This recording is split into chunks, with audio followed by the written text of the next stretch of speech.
This documentary film is a tribute to the citizens of villages of Hadath al-Jubba, Diman and Brisat. We remind you, dears, of the land of your fathers and grandfathers. We remind you of your history and your roots. We remind you that you left in your mother villages after your departure from it to your second home.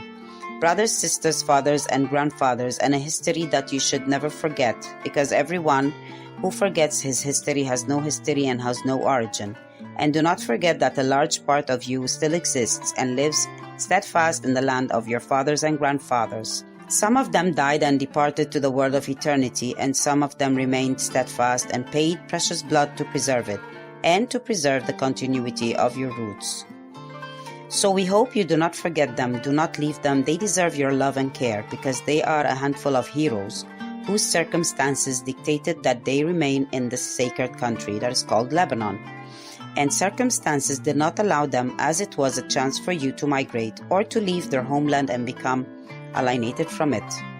Therefore, the task is difficult and impossible, but it can be easy if you wish to support their existence and remain loyal to your motherland and homeland, and you keep remembering that this is a part of your body and soul that is still beating in another place in this universe. And of course, this loyal and love are in Hadath al-Jubba, Diman, and in Brisat as well. Hadath al-Jubba, an ancient village whose emergence as an inhabited village by humans goes back to Queen Dia, a rival daughter of King Nebuchadnezzar, king of Mesopotamia and Iraq, hundreds of years before the appearance of Christ. Its location is one of the most beautiful geographical locations, surrounded by valleys, and it is considered the artery of transportation through which it can reach all Lebanese, Syrian, and Arab regions. Al-Hadath or Hadath al-Jubba was the capital of al-Jubba during first centuries of the beginning of Christian era in the east, and its land is the famous cave of Asi al-Hadath, in which some mummies belonging to some of its Christian and Sheti residents were discovered, who were martyred and died during its stay by the Mamluk armies in 1283. The full story is available in the book. The lands of Hadath al-Jubba are also shared with neighboring villages such as the villages of Knat and Niha, the largest natural cedar forest in the world. Its houses are distributed throughout the center of the village and form a beautiful landscape in terms of its geometric distribution. Its climate is dry and it's prescribed for patients with several types of diseases. The forehead, like Brisat and Diman, is ancient, pre-Christian in the days of the Pagans and Phoenicians and the Hittites who worshipped the lion. And we can see his image engraved in the structures of Baalbek, and he represents the Phoenician god Baal, Jupiter. As for the people who inhabited Hadath al-Jubba, Diman, and Brisat, most of them worshipped paganism in the early centuries before the spread of the Christian religion. As for the correct name, it is Al-Hadad, as pronounced by the public. It is the name of the Aramaic deity Hudud Hadad, and it has several designations dating back to the circumstances of each of the stages that were ruled or inhabited by peoples. In Hadath al-Jubba, there are many monuments and caves that are among the most beautiful and oldest in the region. There are also sarcophagi, the tombs that contain the guardhouse of Queen Dia and the burial places of her family. It also contains the Church of Saint Daniel, which is among the ancient temples in Lebanon. According to the information and accounts, the town of Hadath al-Jubba was burned 7 times, and there are traces of these fires, which are distributed in several residential areas in the town. And not to forget that Wadi, the valley of the mills, Al-Tawahim River area, contains 7 mills for wheat and other grains. We must distinguish between the Al-Mashlaka area, the land which is always exposed to wind and air, which belongs to the village of Kunaywer, and Al-Mashnaka area, the gallows area where executed people, which was the residence of the military center of the Turkish army and where citizens and convicted prisoners were hanged. Under the ground of the bottom of the village of Hadath al-Jubba, long lines of tunnels extend from the catacombs that the ancestors built, which used to connect the village and its residential areas with the Asi cave of Hadath al-Jubba. They were built to facilitate the escape of citizens during every attack on the village, or on the area of Al-Jubbi and its villages in general. It is considered one of the largest and longest tunnels that man built, equipped, organized, and succeeded in its geographical and engineering designs, as its network reached several kilometers in length. We should also not forget that citizens belonging to 4 families from Hadath al-Jubbi sank in the famous Titanic, and only a few people survived. Full details of the information are mentioned in the history book and the documentary, including Hanoun Hashim, wife of Sam'an Sha'ar, with her children Tawfiq Tom and Hannah John and Fuad Freddy, Simon Sha'ar and the mother Hanoun, and only her son Hannah survived. Also the family of Yusuf Amin Saab, along with his children Gabriel Saleh and Badi'a Saab, and Gabriel survived among them, and the family of Yusuf Romanos Hachiti, accompanied by his wife Zalfa Basir, who managed to survive, and the family of Hannah Tannous Andrea was accompanied by his wife Mariana and their children Milan, Sakar, and Anis. Mariana and Milan survived among them. The current population of Hadath al-Jubbi in Lebanon is about 1,800 people, while the number of expatriates registered in the Ministry of Interior Records is about 4,000 people, and there are about 2,000 people who are not registered, either due to the failure of the family or for other reasons that we do not know. Migrants from the village of Hadath al-Jubbi are distributed in more than 60 countries around the world. Hadath al-Jubbi is the village of the 4 patriarchs who assumed the throne of the Maronite Patriarchate in the first phase at the end of 13th century, Patriarch Luke el-Bnahrani, whose consecration as patriarch was approved, and the place and time of his death or martyrdom were not determined because the events that accompanied his reign were during the Mamluk attack on the front, destroying their towns. As for the second phase, it extends from the year 1445 until the year 1524. The rule of the Maronite patriarchal patriarchs of Hadath al-Jubbi during 79 years, and they are Jacob al-Hadathi, Peter, and known as Yusuf al-Hadathi. Simon is the same, Shmuni al-Hadathi. Hadath al-Jubbi and its people remain radiant with their Christian faith and piety that their fathers and grandfathers lived through, and they are still faithful to preserving this faith out of loyalty to the souls of those who preceded them. Diman, the village of Diman, or what it was previously known as Kfar Sarun, is an integral part of the heritage and history of the Maronites in the east. It shares with the Holy Valley and great history and a distinguished location, which guards Wadi Valley of Canubin, the Valley of the Saints, and guards the land that was once and still is the land of the saints, martyrs, hermits, patriarchs, and Maronites who resided in it or crossed through it to the far reaches of the homeland and the universe. The village of Kfar Sarun or Diman is part of the formation of Al-Jubbi, which was basically the military, spiritual, and civil capital of the Maronites for many centuries. One of its lands is the summer location of the Maronite Patriarchate.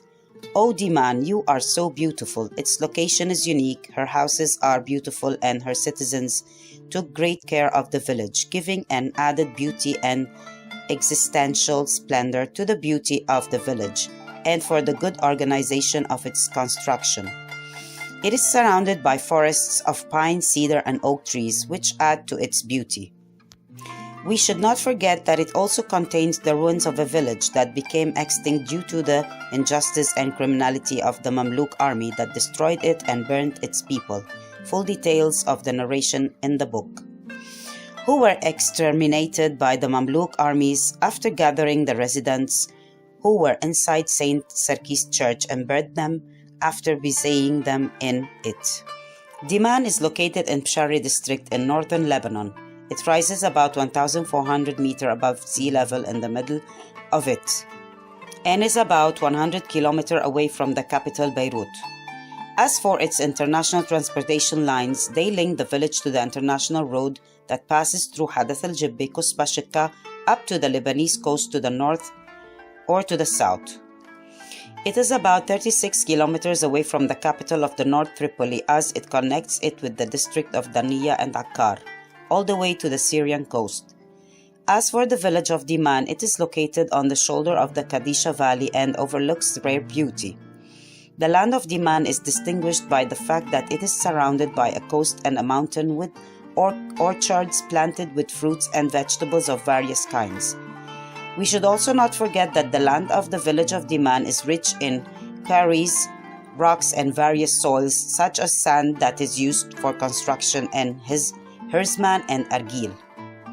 The number of residents of Diman registered in official departments, which consists of residents and expatriates, is about 4,000 people, and among them there are about 1,360 voters. As for the residents residing there permanently and during all seasons of the year, their number is estimated and at about 250 people. Diman has known harsh migrations over the years, especially the old migrations after the Mamluk campaign, leading to religious migrations due to Islamic persecution of the military campaigns that followed it against the villages of the jubba, and the beginning of the organized migrations that began between the years 1850 and 1912, which were the most dangerous stages of mass migration in the history of the Lebanese and Christian in particular, mainly to the continent of America and to Australia and Canada in the middle of the 20th century in general. The villages of Diman and the neighborhood have become the number of their expatriate population equivalent to the number of the residents residing in Lebanon. As for the origin of the name of the village of Diman and of its foreign meaning, Dumi and Ya, and its meaning ideal, distinguished, or unparalleled, or in another foreign linguistic sense, Dumi Na, meaning similar, likeness, comparison, or example. We do not know if it is a distortion of the word time and meaning the south or the north. But we affirm that the origin of the name is Syriac, Dumya Na, or in other words, the idol or the statue. Why did we focus on this interpretation? The reason is clear because there are researches and studies that have proven the existence of some idolatrous temples in this region, which date back to the pagan era in which most of them were inhabited, the mountainous areas of El Jubba, and there are some archaeological remains of sarcophagi and old burials which were discovered in the towns of Kafr Sarun, Diman, and Hadath al-Jubba. They are ancient, and these burial dates back to that time period, and their meaning and interpretation of their various names were closer in their explanation to the vanished village of Kafr Sarun, Kfar Sawr Na, and its meaning is the terrifying and frightening place. Although Diman belongs to the ownership of its land to the Maronite Patriarchate in Diman, we can say that the people of Diman are residents and expatriates, among the most distinguished citizens in terms of their love for their land and their attachment to it. And we do not forget the jealousy of its sons in the Allah nation, who had good touches in the development, progress, and improvement of the infrastructure, population, social, and agriculture. Diman is one of the most beautiful Lebanese towns in terms of its developed urbanization, and their preservation of many buildings that still preserve their old character is like their preservation of their existence. As for the narration of the arrival of Diman families to it, where we all know that there are no families who have remained in their villages and towns for centuries, but these families were fleeing from their towns and went to other places to permanently reside in them, while new settlers arrived at each period of time to reside in them instead of the original ones. And this is not only in Diman, but in the majority of Lebanese villages and towns, especially the mountainous ones. If we go back to the reasons for the simultaneous and continuous migration of the people of Diman throughout history, they are due to several reasons, but the main ones are the attacks and encroachments that they were exposed to from military invasions, or from epidemics and diseases that were killing people, or from natural factors where floods and snow intensity were very harmful, population and all aspects of living, economic life, security, and others.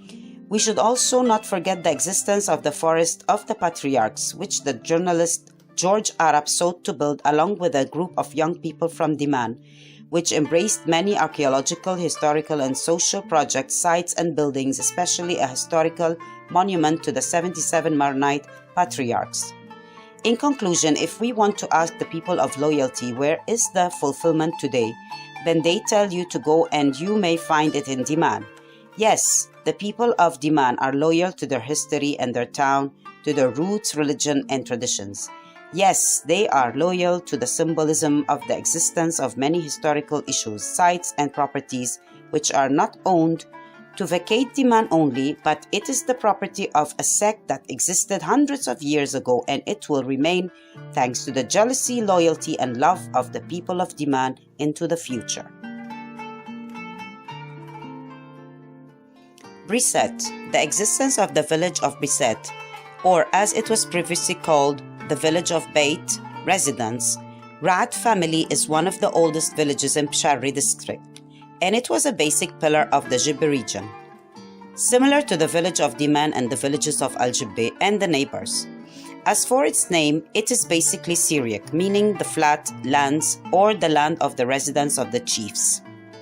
And if we want to make sure of this name, we go back to what was mentioned in the book History and Narratives of Hadath al-Jubba, Greatness and Heritage above, that the first person to inhabit Al-Jubba and the village of Hadath was Queen Dia, daughter of King Nebuchadnezzar of Mesopotamia in Iraq. The biography of Queen Dia, the daughter of King Nebuchadnezzar, and the story of her coming are mentioned in the context of the history of Hadath al-Jubba. She chose the area of Wadi al-Tawahin, which was shared between the villages of Hadath and Brisat, and built her summer residence there. There are ancient caves in Brisat, in addition to wells carved in the rock to collect winter water, and there is a place where a watchtower was installed on it by the Mamluks and the Muslim invaders, and they are generally defensive sites in an area of the Ra'ad family neighborhood. In Brisat, there is also a church built by the people named after Saint Joseph, and there was an old church in it named after Saint Charbel al-Rahawi.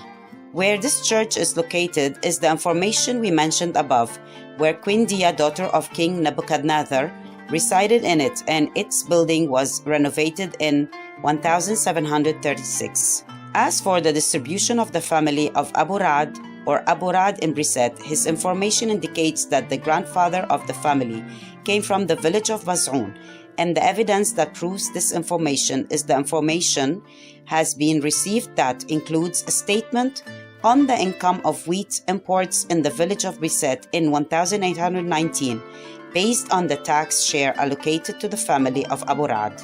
What we notice and distinguish is the coordinated beauty in the distribution of the residences in Diman and Brisat, where this distribution leaves a good impression and wonderful beauty.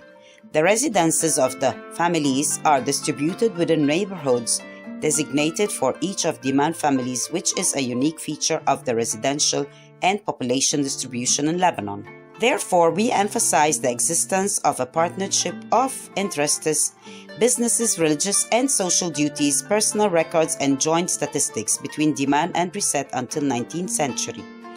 As for Brisat village, there was a church bearing the name of Saint Stephen, and it was probably built in the same time period that the church of Mar Sarkis and Bacchus was built in Kafar Sarun and Al-Diman until the beginning of the 12th century.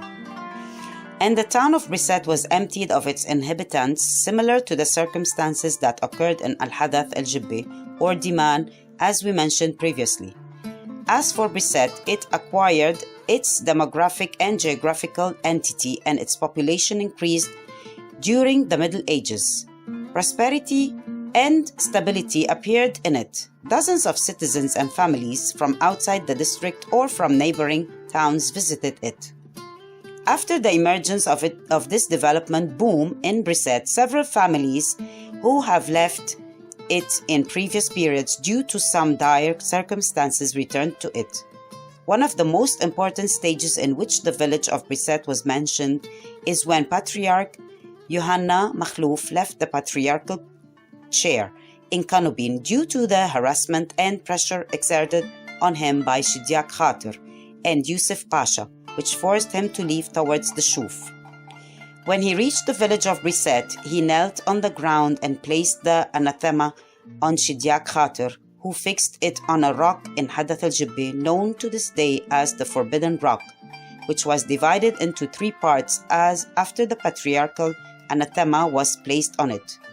We also point out that among the first families to arrive and live in Brisat during that period are several families who came from Baz'oun and from Jibbat Bsharri, including families Rizq, Harb, Faddul, Baz'ouni, Mitlij, and Burad, but other families had previously arrived, such as the Diab family, who came from Hadath al-Jubba and lived in Brisat for a period of time. Here we end our story, but will spare the suspense of all informations inside the history book.